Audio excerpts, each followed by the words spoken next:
Okay, guys, I've entitled this presentation Virgin Wreck Diving. And what I mean by that is shipwrecks that nobody else has dived. I'm the first to dive them, you're the first to swim the decks. I'm hoping that the images in this presentation just shows the passion that I have for this, the passion we have for exploring these wrecks, the passion that we have for trying to identify these wrecks, and the challenging conditions that we dive in. We all remember, at least I hope we do, our first ever dive. We all remember our first wreck dive, our first cave dive. I certainly do, but I certainly remember my first ever virgin shipwreck dive. This is a picture taken on that very day, the summer of 1993. The wreck below us was 58 meters deep. Not deep in today's terms, but we were diving it on open circuit, twin sets, and air. So it was deep for the time, but below us, we didn't know what was down there. What we found was a shipwreck, the old bones lying in the sand dunes, spread out amongst us, artefacts and cargo everywhere. I can't describe how thrilling that really was that day. It was just unbelievable. But we didn't know what was diving. I was with 6 other divers that day. Some of those divers brought up some artefacts. And one of the artefacts was this plate that you can see up here, and it had the shipping line crest on it. And the guys were able to identify the wreck. We were actually diving a ship called the Smyrna. So it sank in 1888 after collision, and it was an old classic clipper ship just lying there at the bottom of the English Channel, waiting to be found. And it was thrilling. It was so exciting. Just to confirm that, a bit later on, another diver found what we thought was a Viking shield. And it actually turned out to be the ship's maker's plate with the name of the ship and the year on it. Beautiful. Nowadays, these people are so proud to manufacture these ships, they even put these on. Nowadays, you just have a sticker, wouldn't you? You know? But back then, that was over 30 years ago. And that was my first virgin ship, my first exploration. And I was just a baby back then. I was just very young. Look at me now, eh? I was just a baby. And you know what, guys? What it did was fueled a passion to go on and dive further virgin shipwrecks. And I've now dived between 400 and 500 virgin shipwrecks. That's all I do, and you'll see why soon. So in those 30 years, that passion has taken me all around the world to dive shipwrecks off the coast of Africa, in Sierra Leone, where we were looking for treasure shipwrecks and having to go through the bottom of the ocean to find the names of those shipwrecks. And my passion is really the ocean liners off the coast of Ireland, where the most beautiful, exquisite old ocean liners that built at the turn of the century, such as the Transylvania. And it's not until you start looking at archive photographs of some of these ships where you see the bridge navigational equipment that once was over 100 years ago. And you get down to the wreck, and on these virgin shipwrecks, everything is just lying there. The bridge is there waiting to be seen. This picture I took in 130 meters of water about 22, 23 years ago. But this is where most of my virgin wreck diving happens. This is the English Channel, and this doesn't look great, but over the years, this is where I spent most of my annual leave periods. There is more shipwrecks here per square mile than anywhere else in the world. Now, to give you an idea, we have England at the top and France here with the English Channel in the middle. Not the French Channel, the English Channel, okay? You French person. All right, English Channel, okay? So what I've done is I've laid across the top of it the Admiralty charts. Now, these are sea charts that anyone can go and buy. So say, for example, chart 442. You can go and buy that sea chart, and on that chart will be all the wrecks and everything like that. They won't tell you what they are. Now, to give you an idea of how many wrecks are in the English Channel, let's just pick a very small area of that chart 442, okay? Let's say X marks the spot. Now, on that particular little section there is that many shipwrecks, okay? All these little round, here I go. All these little round things here are shipwrecks. There's a total of 105 on that one section alone. Okay, so that's 5 years worth of diving, realistically. Virgin wrecks that nobody's dived, waiting to go. One shipwreck in the middle that you can see here, this one here, we know that's called the Cyrenian because on there we found the ship's bell, and then the bell has the name on and it identifies that wreck. So we know the history of that wreck now. Let's reverse that process. I said that was just a little bit of chart 442 of all those charts in the English Channel. Okay, so that was chart 442. Now if we overlay, there's over 1,000 wrecks just on that one little chart there. Okay, it's not until we start piecing together the rest of the English Channel that we get an idea of how many virgin wrecks we're actually dealing with. And I've dived over 30 years, all the wrecks from the Dover Straits, the shallower waters, all the way down to the western approaches. Hundreds and hundreds of virgin shipwrecks. In fact, around the British Isles, there's more shipwrecks than you can throw a stick at. Hundreds of thousands. So this is all I dive. I don't dive anything else. I've just cherry-picked a few from the English Channel to showcase to you today. A couple of my favourites. This is the Kingsbridge, an old ship that sank in 1874 on its way to Australia. We found this off the southern tip of Land's End, England, 90 metres of water. It was carrying a colonial cargo to Australia. The whole cargo was laid out in front of us. Amazing, really, really to see. I've taken some divers back there this year and they were just amazed at the amount of stuff that's down there. My dive partner here at the time, and you can see, he's just shining up the ship's bell that's fallen down amongst those old grinding stones that are on that wreck now. And of course, like I told you, it's the ship's bell that identifies the wreck and gives us that history of where that ship is now. Some ships capture the imagination not only of the diver, but the world's press. And when you dive these virgin shipwrecks and you find the name of it and you unearth the history, sometimes it's absolutely incredible. No ship really got more press than this one in the English Channel, the Flying Enterprise in 1952. So it's got its cargo ship, hit one of the worst storms in history, took a list to port. It was out there for about 2 weeks. Naval Command in London, along with the Americans, tracked the progress of trying to save this ship. But it wasn't until the world's media caught on that aboard the ship, the captain was still on there trying to save his ship. And just up here, we can see the captain is on that little railing there that photograph was taken. And of course, the world's press loves a hero. And it wasn't long before this was the media event of 1952.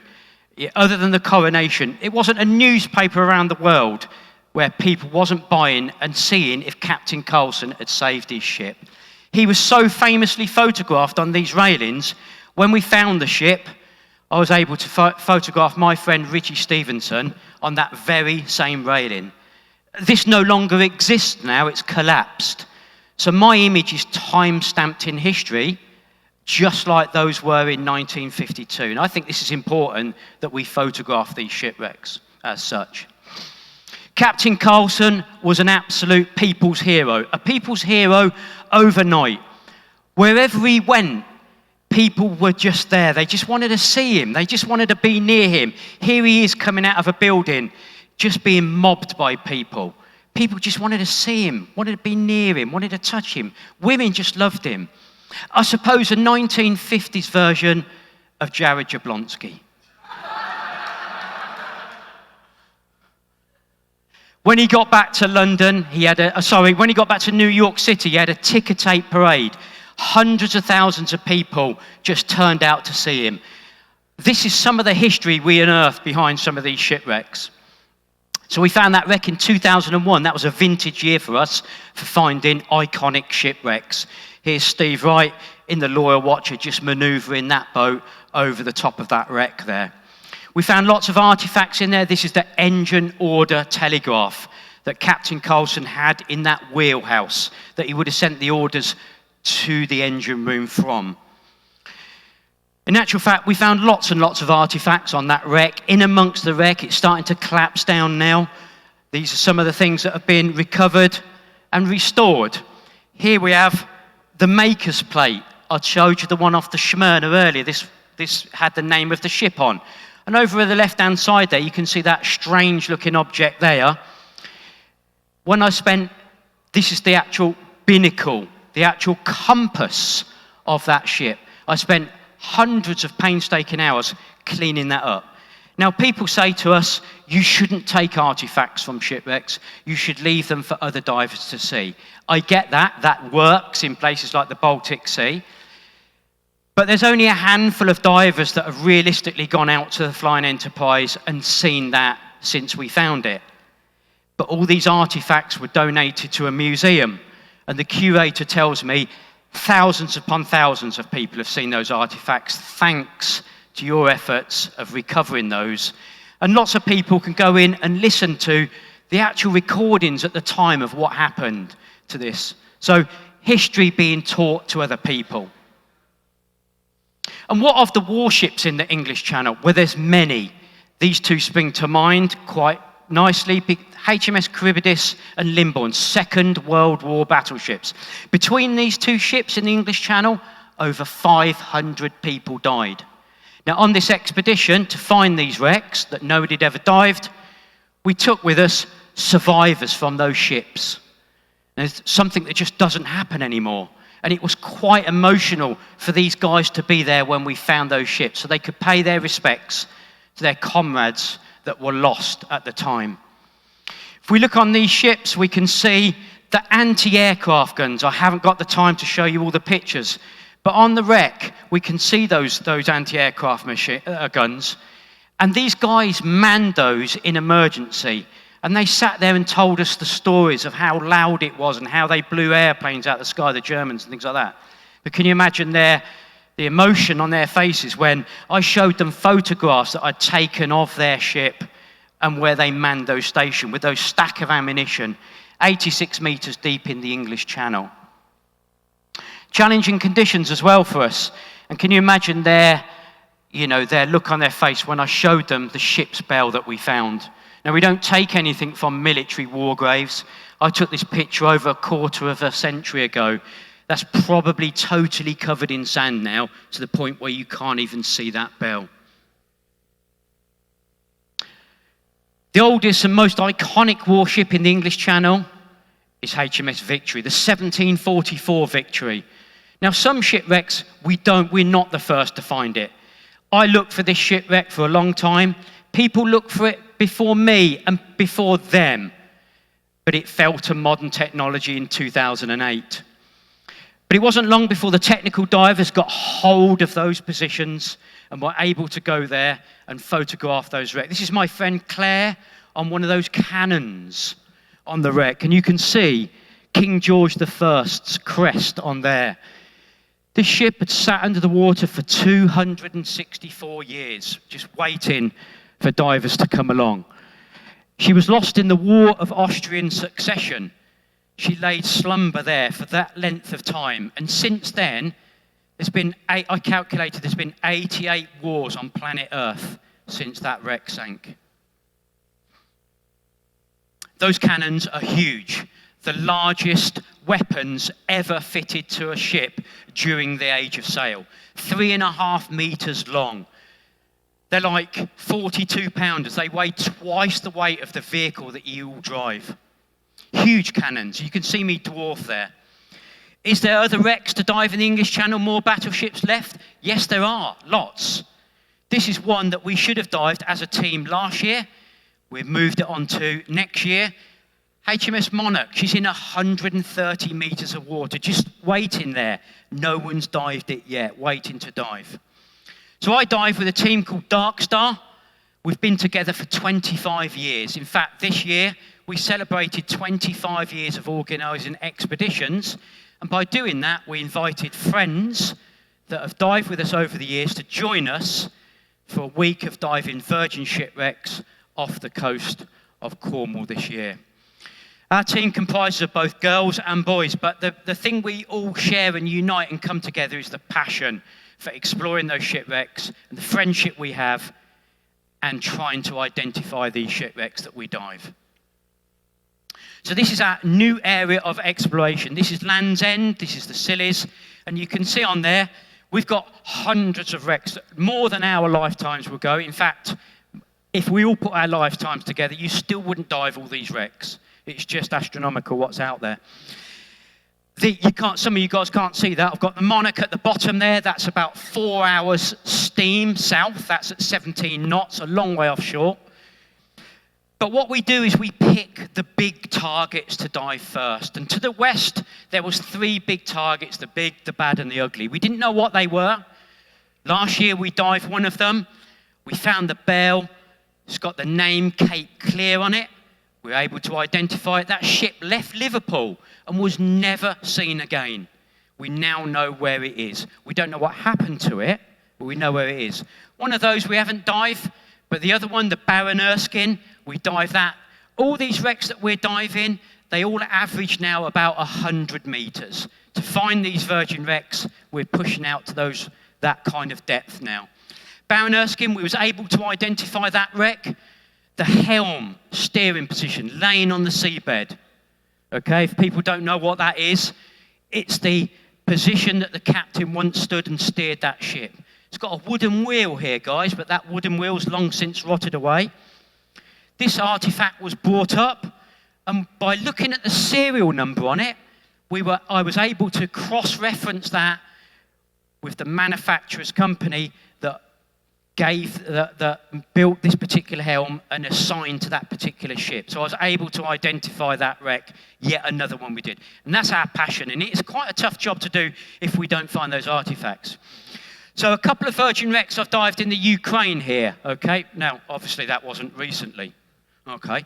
Now, I'd like to say to you guys, this is what virgin wrecks look like.